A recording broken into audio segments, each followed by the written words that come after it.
mais um programa Fenacom Talks. Hoje vamos tratar de um tema extremamente importante para todo mundo que usa a internet, todo mundo que usa a tecnologia, né? Quer dizer, ou seja, o planeta Terra, né? Não tem quem que não usa isso hoje, não é verdade? Mas é importante que estamos aqui com uma pessoa, um especialista, e estamos aqui com um grande amigo da área de corretagem de seguros, que trouxe esse especialista para a gente trocar um bate-bola aqui, que a gente vai falar sobre cybersecurity. Então, o nosso amigo que vocês conhecem já de longa data, o Marco Antônio La Salva, da MHC, sócio lá da MHC, e o Thiago Lino, que é líder Financial Lines da General Insurance, AIG, Seguros do Brasil. É uma grande empresa de seguros e ele cuida especialmente dessa área. Eu vou falar brevemente o currículo dele, porque é gigantesco, né? A gente vai falar só um pedacinho aqui, dizer que ele é bacharel da Católica, com mais de 10 anos de experiência no mercado securitário, atua na área de relações com investidores, nas linhas financeiras, e hoje atua como líder de seguros de risco cibernético. Então, é uma área que ele conhece com muita propriedade. E a gente vai falar hoje muito fortemente sobre este detalhe. Então, Lino, obrigado pelo seu tempo, estar aqui conosco para conversar um pouquinho numa área que é tão sensível aos negócios, né? Inclusive no ambiente pessoal também, né? Como evitar problemas de invasões e tudo mais, né? E o Marco Antônio, que cuida dessa parte securitária aí para nós aqui, é um grande corretor, uma pessoa brilhante, conhece tudo, um grande parceiro e companheiro da MHC. E vamos abrir, então, já de imediato, pedindo a vocês as considerações iniciais. Então, Lino, por favor. Primeiramente, obrigado pelo convite. Boa tarde, bom dia. Não sei que horas o pessoal vai estar assistindo esse vídeo.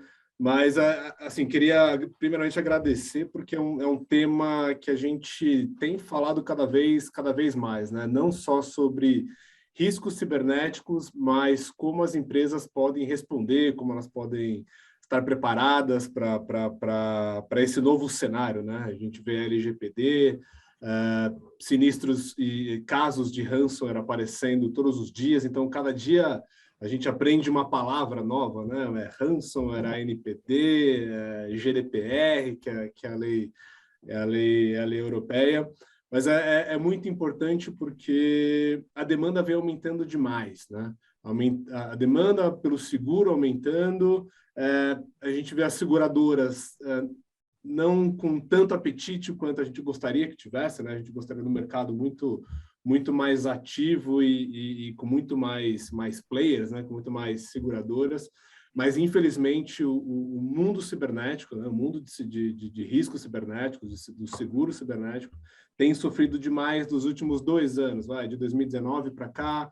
Deu uma intensificada com a pandemia, as pessoas trabalhando de casa, usando redes domésticas, os atacantes cada vez mais aproveitando esse mundo virtual para fazer ataques virtuais, golpes de WhatsApp.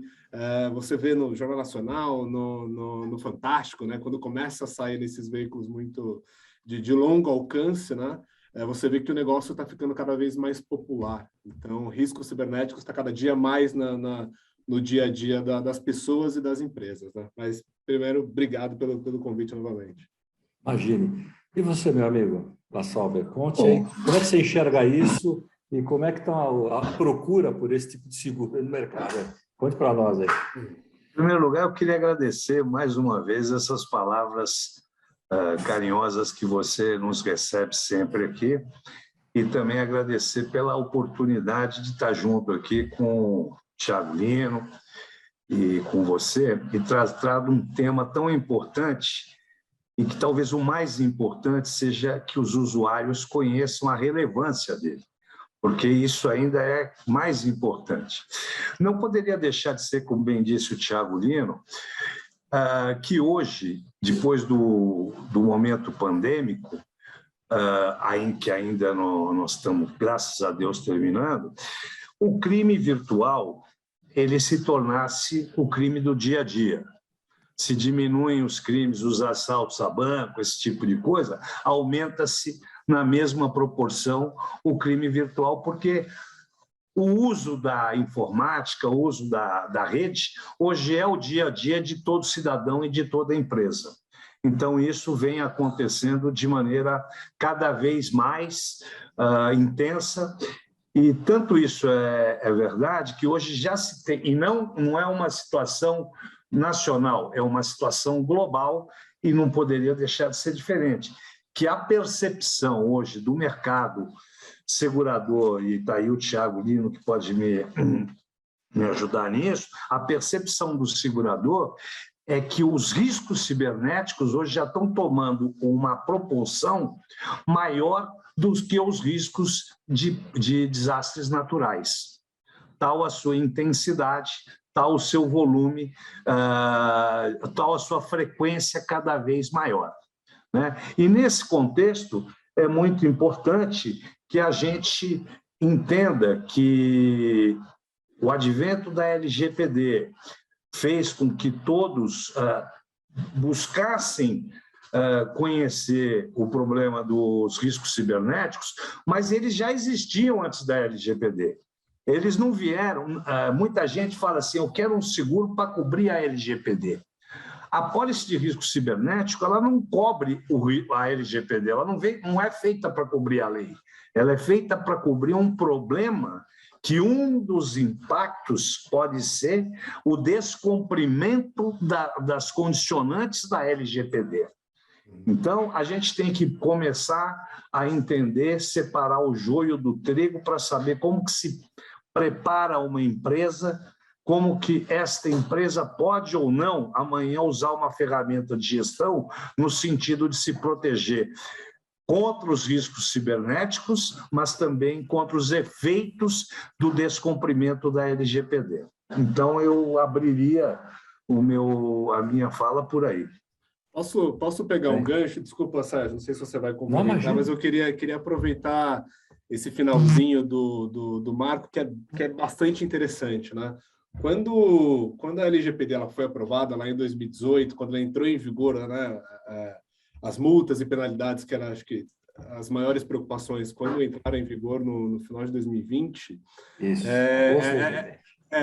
e era justamente isso, né? As pessoas vinham procurar o seguro, o Marco também pode até endossar, procuravam os corretores, nos procuravam buscando o seguro para LGPD, né? O seguro cobre LGPD e tal, mas nesses 2 anos de experiência, né, de LGPD até menos de 2 anos, né, quase um ano e meio, um ano e pouco, a gente viu que grande parte dos sinistros, grande parte do que foi pago, né, dos incidentes que acionaram a pólice, ainda não chegaram na LGPD, ainda não tiveram vazamento de dados, não tiveram multas, investigações. O que a gente tem visto é um aumento muito grande, um aumento muito forte dos ataques por ransomware.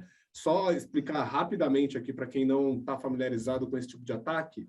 Ransomware veio do inglês ransomware, né? Vem de ransom, que é resgate, e ware de software, né? Então é meio que um software que pede um resgate, mas basicamente é um vírus, um malware que criptografa, que embaralha as informações e não deixa que a pessoa tenha acesso a essas informações. E quem tem o acesso, quem tem a chave, né? Quem tem o código é o atacante, é o hacker, é o golpista. Então, isso tem se tornado cada vez mais comum. Então, quando uma empresa quando ela sofre um ataque de ransomware, ela precisa descriptografar as informações, ela eventualmente pode até pagar um resgate, mas o principal é a investigação, a parte de perícia, né, para saber o que aconteceu, para retomar as atividades da empresa, para não deixar a empresa parar.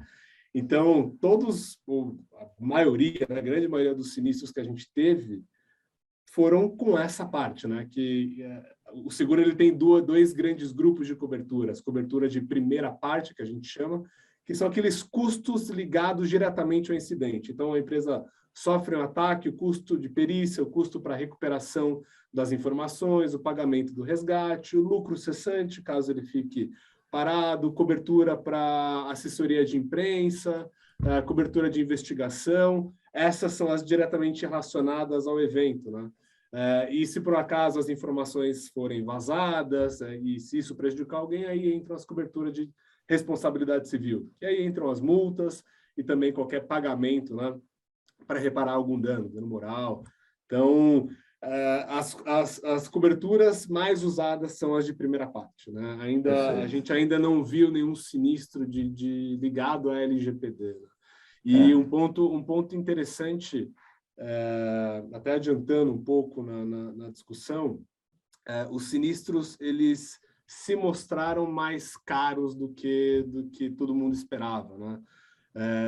Uma empresa que fica parada por 5 horas, 24 horas, assim, o custo que ela tem para contratar uma empresa, exato, o lucro cessante que ela teve.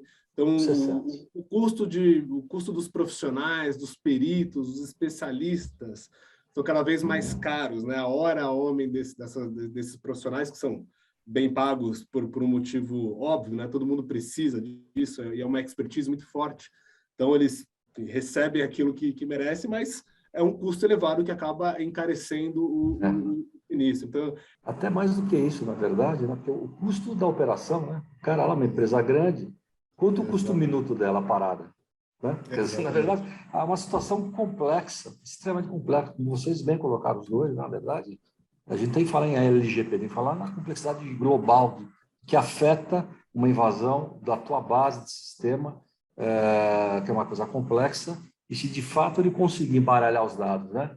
Fazer o sequestro dos dados aí, embaralhar, você fica travado sem ação alguma, como a gente viu de grandes empresas aí no mercado, que virou notícia aí de jornal, aliás, nem comentar, né? Mas só complementar um pouco mais. E dentro dessa lógica, você abriu dizendo o seguinte, que é uma pena que só precisa ter mais players aí trabalhando nesse mercado. É que o risco é para todo mundo muito maior, né? Então, evidente, quanto maior o risco, maior o custo, evidente. Isso é uma lógica, né? Essa lei da economia, né? Lá de trás, é fácil de perceber isso, né, La Sálvia? Dentro disso, pode falar então, La Sálvia. Não, pode falar. Perdão, que eu sou italiano, às vezes escapa. Não tem problema. Não, mas o papo aqui é descontraído, não tem problema nenhum. Mas eu acho que é isso, acho que essa questão ela é extremamente importante. E fica aquela pergunta, né? Será que o hacker, o cracker, sei lá qual é o nome que se dá, esses caras, eles são mais inteligentes que os caras que fazem os sistemas de defesa das empresas? Quer dizer, essa é uma pergunta que fica no ar, porque os caras entram em qualquer coisa, quer dizer, uma coisa, pelo menos a gente percebe, vê as notícias aqui, uma notícia ali. Isso é que fica. Como se defender disso? Como se antecipar essas questões? Como é que vocês enxergam tudo isso daí? Complementa aí, Marco. Eu vou fazer uma colocação na sua pergunta, na sua primeira colocação, já passando uma indagação para o Tiago, né? Eu acho que, na realidade, como esse daí, muito embora a gente esteja falando de 4, 5 anos, um pouco mais se estender para a Europa, porque já tinha essa cultura de proteção de dados e tudo mais, e de riscos cibernéticos, isso já vem desde lá de trás, do Brexit, de algumas eleições, que já se falava nisso. Mas, no mundo corporativo, isso era uma coisa que todo mundo sabia que existia, mas ninguém tem noção do que poderia haver e de como teria. Mais ou menos quando surgiu o Covid. Ninguém sabe como é que é nem como trata. Então, o que aconteceu? Você teve, assim, a meu sentir, vários players entrando, uns coordenadamente, outros descoordenadamente, um com expertise mundial, outro sem expertise, achando que era mais uma oportunidade de mercado, e aí você começou a ter uma explosão de sinistros, né? Uma frequência muito grande de sinistros, de todos os tamanhos, né? E isso desconcertou, de uma certa maneira, o mercado. Agora estou falando aqui do mercado brasileiro, porque se você vem num crescente de prêmio por causa da oportunidade, você vem num crescente também muito maior de sinistralidade, e com uma diminuição, em função disso, das seguradoras que estavam no mercado, e as que ficaram com critérios muito mais severos para subscrever. Então, isso é um problema. Mas eu acho que isso agora eu vou emendar para o nosso amigo Thiago, eu acho que isso é uma fase de transição que nós estamos passando no mercado, porque hoje, para você cotar um seguro cibernético, às vezes demora muito. A demora é muito grande, por dois motivos. Porque nem as seguradoras estão preparadas com profissionais para dar vazão a essa demanda, e nem as empresas ainda estão numa situação, principalmente se a gente falar de pequena e média empresa, estão numa situação de conformidade, estão numa situação que investe em segurança da informação. Então, não adianta elas contratarem um seguro se o questionário não for respondido fidedignamente. Então, eu acho que a gente tem que começar isso com um processo também de cultura das empresas, porque, como a gente fala da LGPD, a gente fala numa situação top-down, que tem que vir um exemplo de cima para baixo. E para você se proteger de maneira cibernética, dos riscos cibernéticos, é top-down também. Toda empresa precisa participar de um consenso de um mesmo procedimento, adotar um procedimento de salvaguardas. E aí eu passo aqui para o meu amigo Thiago. Mas antes de passar para o Thiago, eu vou usar uma linguagem assim, mais simplista. Eu acho que esse tipo de seguro, você tem que ter um coquetel, vamos dizer assim, de proteção. Não é um produto só. São vários produtos. Para você poder se proteger em várias pontas. Quer dizer, não é... porque basta... tem uma sequência de coisas que o próprio Thiago comentou aqui, né? Lucro cessante, tem Código Civil, tem várias repercussões que você precisa estar se protegendo. Essas repercussões que você bem disse, elas são contempladas dentro da apólice de riscos cibernéticos. Sim, lá dentro, mas é uma coisa, são vários produtos lá dentro, né? O capital está aí, né? Está lá dentro. Mas o que eu estava falando era um momento anterior à contratação, que você precisa poder fazer. Pois não, Thiago? Tem um ponto que, além que o Sérgio tinha comentado, além dos sistemas, né? Além do que você compra para se proteger, CIEM, firewall, antivírus, todos os sistemas protecionais, assim, nada disso tem sentido sem as pessoas, né? No final do dia, você acaba lidando com pessoas. Então, pessoas, processos e tecnologia. É isso. Se você não tem pessoas treinadas, se você não tem processos bem definidos, e processos bem definidos e que sejam colocados em prática. Porque muitas vezes a gente recebe questionários lindos, maravilhosos, falando, não, eu tenho isso, aquilo, faço treinamento de phishing 3 vezes por ano, faço isso, faço aquilo, mas assim, não segue aquele processo. Exatamente, não, tenho aqui, está documentado, está na pasta bonita aqui, mas está ali para inglês mesmo. Então, no final do dia, a gente está lidando com pessoas. Então, uma pessoa que clica num link malicioso lá, ela pode ter recebido 200 treinamentos durante a vida inteira dela, mas pega numa segunda-feira de manhã, ela está desatenta, falando com alguém, recebe e-mail, clica, acabou o treinamento.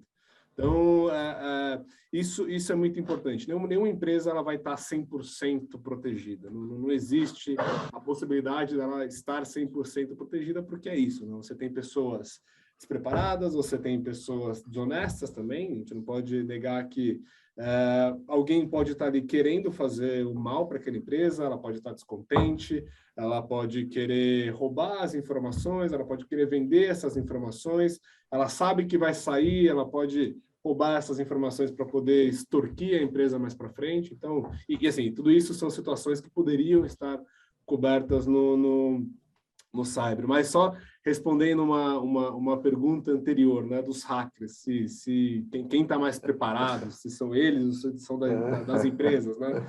Acabam sendo as mesmas pessoas, né? Eles podem mudar de lado, vez ou outra a gente vê casos de sucesso, né, que um hacker tenta invadir uma empresa, essa empresa contrata o hacker para poder mostrar as defesas, e isso até é uma forma, eles usam isso como um cartão de visitas, né? Invadir a sua empresa, eu sei exatamente onde você está vulnerável, posso prestar uma consultoria. Então, no Brasil, a gente tem profissionais e hackers muito qualificados. Tanto é que o Brasil está sempre ali figurando entre top 3, top 5 de países que mais efetua ataque, que mais recebe ataque. Sempre ali perto dos Estados Unidos, China, Rússia, e Brasil ali figurando entre todos eles. Mas o que a gente viu, a empresa estar preparada, sim, isso é essencial. A cultura de segurança da informação precisa ser, não pode ficar só no board, né? Não pode ficar só em discussão de diretoria, ela precisa ser colocada em prática. E cada empresa faz da sua forma, seja com campanhas de conscientização, seja com treinamentos com funcionários, treinamentos interativos, contratação de empresas que fazem esse tipo de treinamento. E assim, treinar a exaustão. Esse assunto precisa ser falado a exaustão, porque todo dia a empresa, enfim, a empresa que a gente trabalha, né? Aqui no caso a IG, a Fenacom, a MHC, assim, pelo menos uma tentativa de ataque aleatório tem, né? Grande parte são bloqueados pelos firewalls, pelos antivírus, mas ataques aleatórios acontecem o tempo inteiro, tentando arranjar a brecha, né? Existem os ataques direcionados, aquele que o hacker pesquisa a empresa, por onde ele vai atacar, ele sabe o CEO, o e-mail do CEO, o e-mail do CFO, ele tem isso está cada vez mais comum, né? Que a gente chama de engenharia social. Você se passar por alguém, você se passar maquiar uma situação para conseguir algo em troca. Hoje a gente vê sintetizadores de voz muito bem feitos, muito bem feitos. Depois, por curiosidade, procure, pode ser no YouTube, seja no Instagram, existem sintetizadores muito perfeitos, que hoje é possível você dublar a voz de alguém, se passando por um CEO, se passando por um CFO, se passando por alguém que tem algum poder de decisão. Então, hoje em dia, enfim, não é só e-mail, mas também pode ser por voz. Cada dia mais os hackers vão nos cercando, né? E a empresa precisa estar sempre preparada e sempre buscando conhecimento, né? Buscando novas formas de se proteger. E, assim, a empresa, a gente fala bastante de SME, né? O mundo de pequenas e médias empresas. Nem todo mundo, a gente conhece a nossa realidade, nem todo mundo está preparado para o ataque. Então, buscar ajuda externa, né? Buscar um profissional capaz para olhar o seu risco, além do corretor de seguros, né? Que vai conseguir identificar o risco e também direcionar, né, para qual apólice aquele risco mais funciona, mas também buscar a ajuda de um profissional de TI, de um consultor também, para saber o que eu faço, o que eu preciso fazer, estou em compliance com a LGPD ou não, os sistemas que eu uso aqui, os processos que eu tenho, eles são suficientes ou não. Então, é sempre bom não querer fazer tudo sozinho, né? Não querer saber tudo, mas também buscar informação, buscar ajuda, buscar profissionais que estão aqui para nos ajudar, né? Mas e só comentar um outro ponto que o Marco tinha falado, que é bem importante, que o mercado tem sofrido muito com isso, que são os critérios mais severos, né? Os critérios mais rígidos de avaliação por parte da seguradora. Então, o processo que eu fazia para cotar uma empresa, para subscrever uma empresa 2 anos atrás, é totalmente diferente do que eu faço agora. Assim, são sistemas diferentes, são processos diferentes, são informações a mais que a gente pede. Então, antes a gente demorava, sei lá, 1 hora para cotar uma conta, hoje são 5 horas para cotar aquela mesma conta, e o volume triplicou, quadruplicou. Então, com mais procura e mais tempo para poder cotar essas contas, os prazos de análise estão cada vez mais alargados, né? Hoje, por volta de 30 dias é o que você precisa para conseguir uma cotação, se o risco não for declinado, tá? Isso tem sido muito comum, além de cada seguradora ter um apetite diferente, né? Alguns têm mais apetite para instituições financeiras, outros menos, empresas de tecnologia, outros menos. Cada vez mais o mercado vai se afunilando, né? Então, uma seguradora não faz mais, a outra não tem mais tanto apetite, a outra tirou um pouco o pé do acelerador, está só cotando renovação. Então, o mercado ele tem se restringido cada vez mais, as cotações acabam se concentrando nas mesmas seguradoras, isso aumenta o volume e o tempo de espera para uma cotação também, né? Perfeito.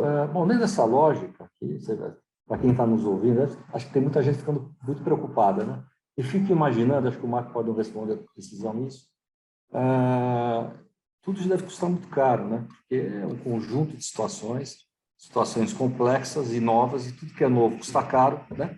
É novo por quê? Porque são novos ferramentais, nova tecnologia de invasão, nova tecnologia criada para defender aquilo, e assim vai. Essa guerra é uma guerra que não acaba nunca, né? A gente sabe bem que funciona desse lado, e você pegar especialistas para poder fazer essas análises de uma empresa de médio porte para baixo, uma pequena, por exemplo, é quase que impossível. A gente sabe que isso é uma coisa que não é feita. Vamos ser claros aqui, né? Porque custa muito dinheiro. O sujeito não tem, ele está com um problema de fluxo de caixa. Você imaginou, chegar, amigo, você tem mais um probleminha. Além do fluxo de caixa, você tem mais um outro grande probleminha que você precisa resolver a sua vida, que é a invasão dos seus equipamentos. Esse pode fechar a sua empresa também, né? Também, pode te quebrar. Então, é uma situação complexa, né? Como é que você enxerga isso, Marco? Você que atende direto essas empresas de médio porte e tudo mais, como é que você está enxergando isso? Os caras têm essa consciência? E como é que eles estão vendo, vamos dizer, quando fazem a cotação a você, estão vendo isso de forma muito assustadora, estão fugindo, nem perguntam mais? Como é que está isso? Olha, eu vejo assim de algumas maneiras, né? Primeiro, eu vejo que o brasileiro tem sempre aquela situação em que ele, enquanto não chegou perto do meu amigo, do meu irmão, da minha família, não é importante, eu vou deixar para postergar. Isso mais ou menos ocorreu quando a gente falava em erro profissional, que ia ser obrigatório lá pelo Código, foi então novo Código Civil de 2002, e só hoje o seguro de responsabilidade civil profissional ele vem tendo um incremento na sua demanda grande. Agora, longe de ser o ideal ainda, né, Marco? Longe de ser o ideal, porque, como também fala, tem-se uma sinistralidade muito grande em vários segmentos, não é só o segmento contábil. Então, isso é um problema. Eu vejo que a pessoa, às vezes, posterga para tomar uma decisão. Mas é importante que a pessoa, que esse empresário médio ou médio pequeno, ele tenha consciência de que as indenizações também são muito grandes. Então, com isso, quando você pensa nas indenizações, você consegue demonstrar para ele esse tipo de risco. O preço, o custo, muito embora se não seja um custo que seja barato, ele não se torna, também não acho que ele é proibitivo. Agora, ele se torna proibitivo na medida em que a pessoa faz o seguro por fazer sem estar, às vezes, preparado para fazer. Que é isso que nós temos que diferenciar o joio do trigo. Porque hoje, para você fazer, eu entendo assim, e assim acontece. Hoje, para você fazer um seguro cibernético, o ideal, quer dizer, e o que é exigido na subscrição, é que a pessoa tenha alguns protetivos no seu parque de tecnológicos. Ele tenha lá seus firewalls, tal, tudo isso. Segundo, que ele esteja em conformidade com a LGPD. A própria Fenacom tem uma empresa que está fazendo conformidade, os sindicatos têm para as pequenas e médias empresas. Porque é também uma solicitação do segurador que as pessoas estejam em conformidade. Porque, por exemplo, se eu não estou procedendo de acordo com a conformidade, como que eu posso pleitear um risco por aquela invasão que poderia estar encontrando? Eu entendo que isso é necessário. Então, a pessoa precisa ter conhecimento que ela precisa ter um processo já de maturidade para poder adquirir isso, até porque aí a aceitação dela vai se transformar muito mais fácil. Segundo, terceiro, porque eu acho também, já até precedeu a nossa conversa aqui com o Thiago, que o mercado, de uma certa maneira, ele tende ele já está e tende a ficar cada vez mais maduro a partir do momento que ele já está conseguindo afastar aquela situação de cotar os desiguais de maneira igualitária. Ou seja, ele antigamente ele tinha um sentimento de cotar por segmento. E hoje ele já começa a transformar a aceitação dele em olhar a empresa. Por quê?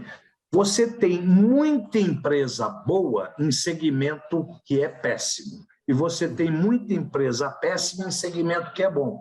Quer dizer, você tem empresa que não toma nenhum cuidado, que quer transferir, fazer a sua asepsia em cima do segurador, né? E está num segmento bom. E você tem aquela empresa que faz todas as proteções, se toma para si todos aqueles seguros que são importantes para ela estar resguardada de um grande evento, mas ela toma como nós tomamos o seguro-saúde. Nós tomamos para não usar, porque a gente cuida da saúde, porque nós fazemos isso e tudo mais, mas se a gente tiver que ir para uma UTI, a gente tem. Então, eu acho que o mercado está numa transformação, toda transformação ela é difícil, ela é dolorosa, eu acho que a gente está amadurecendo. Perfeito. Não sei se... Eu entendi, eu acho que é isso mesmo. Na verdade, é uma espécie de um ISO, né? Tem que fazer um manual de boas práticas cibernética, vamos dizer assim, em que você vai incluir tudo aquilo que você tem que ter. E, evidentemente, tem que ter procedimentos de análise temporários, né? Evidente, tempo de espaço mais curto, porque lá, como bem disse o Thiago Lino, o hacker está todo dia inovando, né? Ele está na área, né? Quer dizer, ele se confunde bastante, o hacker, com o bonzinho. Quer dizer, ele é um mocinho bandido, né? E vice-versa, porque ele não tem camisa. Ele veste a camisa que lhe interessa e vai em frente e vamos tocar as coisas, né? Então, dentro dessa lógica, Thiago, quero te fazer uma pergunta, assim, num mundo ideal, vamos imaginar, né? Não sei se já existiu esse tipo de situação, mas uma pergunta que é interessante, porque eu fico imaginando uma empresa grande, já são empresas grandes, né? Corporativas, tudo mais, que tem tudo em nível de segurança, tudo ali, ó, boas práticas assim em cima, tudo perfeito, papapá, e o cara consegue invadir. Ele move alguma ação, por exemplo, em cima das empresas que fazem os produtos, a indústria de segurança, por exemplo, que faz os produtos de segurança, os firewalls, enfim, que faz os programas contra os ransomware, ou, enfim, as vacinas. Ele vai em cima desses caras ou não? Como é que funciona isso? Pô, eu faço toda a proteção, estou bacanão aqui, estou gastando uma fortuna e, pum, estou uma tongada. Existe isso? Como é que funciona o mercado? Só para a gente entender. O que acontece, existem o que a gente chama de vulnerabilidades de dia zero, que são aquelas vulnerabilidades dos sistemas que, quando os sistemas são lançados, já são lançadas com esses erros. Então, existem alguns hackers que buscam exatamente esses erros de zero day, que a gente chama. Então, sabe que tem aquela vulnerabilidade, sabe como usar e ataca exatamente aquele sistema usando aquela vulnerabilidade. Então, isso é, enfim, negociado pela Dark Web.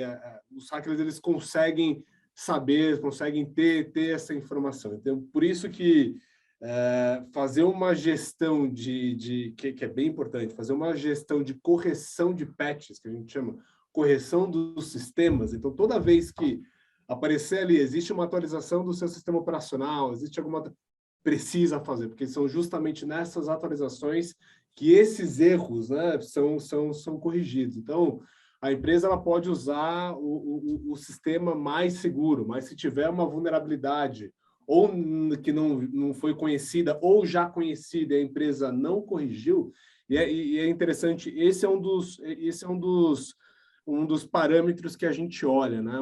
A gente usa 2 sisteminhas que faz uma varredura nos IPs da empresa. Os IPs são as identidades dos computadores, celulares e tudo, dos hardwares, né?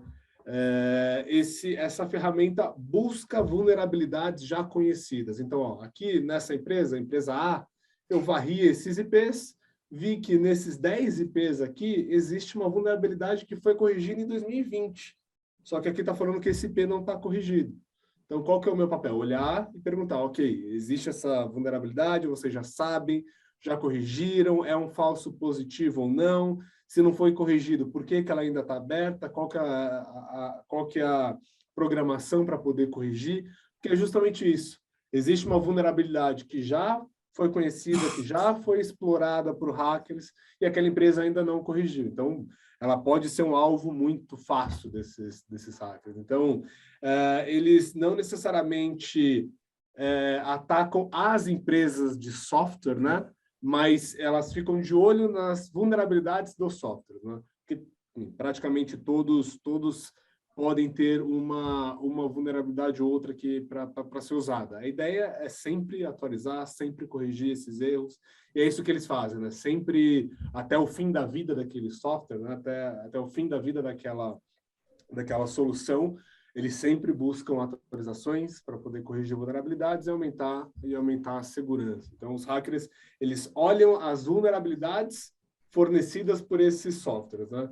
Dificilmente você vê alguém olhando para a empresa de software. O que eles costumam fazer, pegando o seu exemplo de novo, de uma empresa gigante que tem vários fornecedores, várias empresas terceirizadas, que a gente chama do ataque de ir para o elo fraco, né? Ir para o elo mais fraco da corrente, que é aí que você mede a força de uma corrente, né? Então, olhar as empresas que prestam serviços que existe alguma vulnerabilidade. Então, usa tal solução de antivírus, tal, de firewall, mas ali ela faz a manutenção do ar-condicionado com uma empresa de esquina ali, que na hora de fazer a manutenção, o cara vai lá e conecta no Wi-Fi da empresa, ou ele entra, né, com todo o aparelho dele, e ele tem acesso a notebooks, pendrives, tem acesso a tudo. Então, é muito fácil você entrar, né, ou conseguir atacar uma empresa gigantesca por um fornecedor que não tenha o mesmo nível de segurança, né? Então, esse é um outro ponto que a gente sempre olha, né? Ok, a sua empresa é linda, maravilhosa, ela tem todos os sistemas, né, que é esperado de uma empresa desse porte ter, mas você exige que os seus fornecedores, ou os que têm acesso direto, ou os que têm acesso ao seu sistema, mesmo que seja um acesso de fornecedor, você exige que esses fornecedores tenham o mesmo nível, né? Como você faz a auditoria desses fornecedores? Como você escolhe esses fornecedores? Né? Como você audita? Como você confere se realmente o que ele colocou lá no questionário para fazer uma proposta para você, como é que você confere que realmente ele tem aquilo? Então, isso é muito importante, né? Não só olhar para a empresa de solução, mas sim o que permeia, né? Olhar a cadeia toda, né? Você precisa olhar a cadeia toda. Esse exemplo que ele deu aconteceu, é público, numa grande empresa de atacado nos Estados Unidos, a Target. E olha que eu dei esse exemplo sem pensar nela. A Target, essa aí é um exemplo famoso. Mas o que a fala do Thiago agora, ela nos remete ao começo, na introdução da nossa conversa, a processos. A quando você fala na situação top-down que você precisa adequar a cultura da sua empresa, dos seus funcionários, através de treinamento, a processos que você tenha uma organização que de tempos em tempos você esteja mapeando todos os seus riscos e dos seus terceiros e fornecedores. Não é só dos teus fornecedores. Porque isso, e esse caso, por exemplo, ele citou o caso de um fornecedor, mas por que a gente sempre frisa na cultura do funcionário? Porque tem um outro caso lá nos Estados Unidos do pedido de comida num restaurante chinês por uma empresa da área financeira que era super, como é que fala? Tinha super proteções, era a melhor empresa, mas todo dia o hacker notava que vinha com o restaurante chinês trazer a comida para os funcionários. Então, o que ele tinha? O funcionário entrava, via o menu virtual, fazia o pedido e o hacker entrou para o restaurante chinês. Então, você veja como que é o tipo da coisa. Então, nós resumimos tudo isso numa palavra: processo. Exatamente. Meus amigos, vocês precisam tomar fazer questão cuidado de que os processos sejam seguidos, né? Não basta ter, mas sim seguir os processos. Para quem tem muita idade, e pouca idade também, porque hoje virou um filme em série, né? Quem assiste Missão Impossível, isso aqui, Missão Impossível é verdade.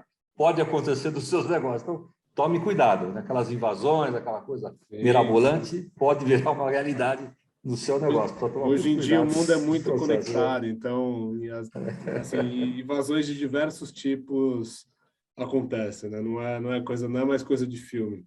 Pois é, meus amigos, olha, até extrapolamos o horário, porque a conversa estava muito gostosa, um bate-papo super agradável. Dá para ficar aqui horas conversando com vocês. São duas pessoas brilhantes, que eu estou gostando muito agora de você também, Thiago. Não lhe Obrigado, conhecia, você é muito igualmente. simpático. E o Marco Antônio é um grande amigo, um amigo de longa data. Um papo tão agradável, mas, infelizmente, temos que, enfim, encerrar esse programa. Eu acho que aqui vai ter, sofreremos pode marcar pedidos... uma parte 2. Exatamente. Parte Teremos 2, porque... pedidos, a gente faz uma liçãozinha de casa para falar mais objetivamente algumas coisas, né, que acho que é importante para o nosso público aqui. Então, eu gostaria das últimas considerações do La Salve e depois do Thiago Lino, para a gente poder encerrar com chave de ouro esse primeiro programa aqui.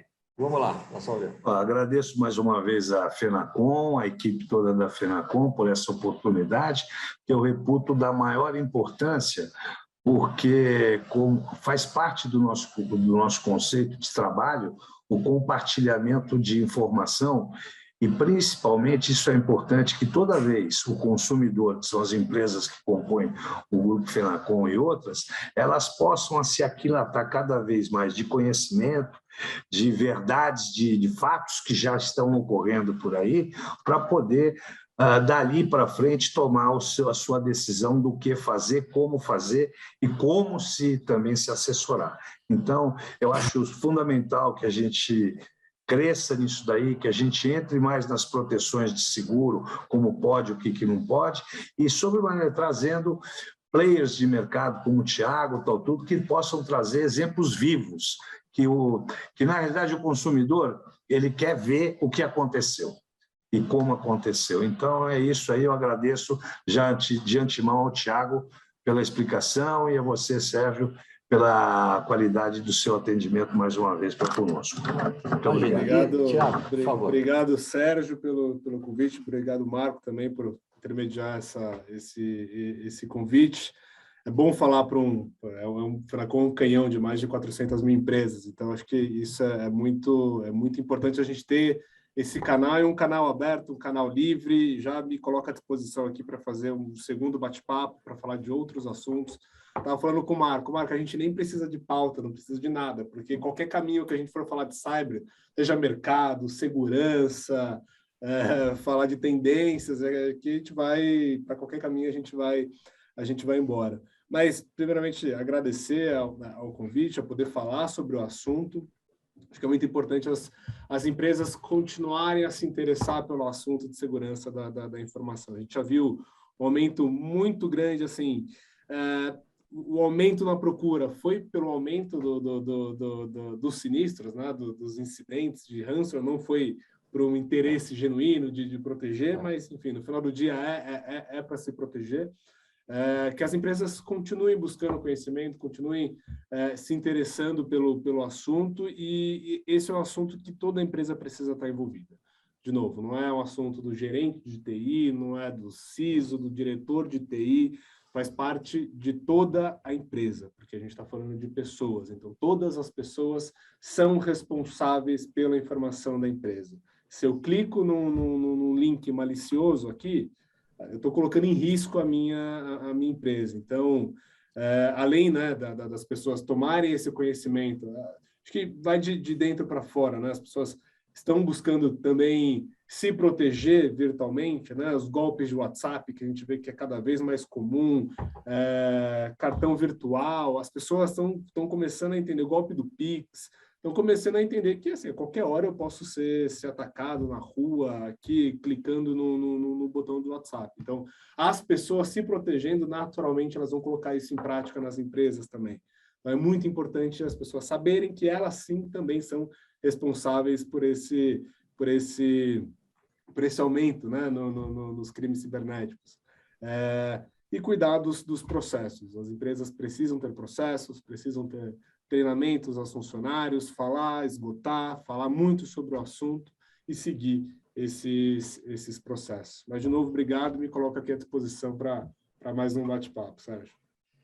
Bom, meus amigos, você viu que o papo foi delicioso, foi muito agradável, muito gostoso, altamente técnico, mas muito fácil de entender. Eles só sabem se comunicar muito bem, então isso para nós é importantíssimo. E a questão do processo, na verdade, a gente sabe muito bem disso, que isso é muito importante, né? Em toda fase, especialmente nas empresas, né? E o treinamento aos nossos colaboradores, né? Tendo um propósito lá embaixo, né? Nesse caso, o propósito da segurança. Precisa ter a segurança dos negócios, segurança pessoal. Então, levando ao conhecimento dele, o treinamento com um propósito, para tudo na vida precisa ter um propósito. E o propósito da segurança é muito importante. Precisa levar isso com muita força, com muita fé. E, obviamente, o nosso colaborador vai estar se preparando e preparado para isso, né? E seguro. Seguro na vida, meus amigos, é tudo. Falou bem aqui o Thiago, falou bem o La Sálvia, né? A gente precisa ter seguro para tudo na vida, para a gente ter uma vida mais tranquila e dormir à noite com mais tranquilidade, com um sono mais gostosinho, tá bom? Então, um forte abraço a vocês, um grande abraço. Teremos a fase 2 aqui desse programa, que foi muito gostoso. Um abraço para os senhores, até semana que vem, se Deus quiser.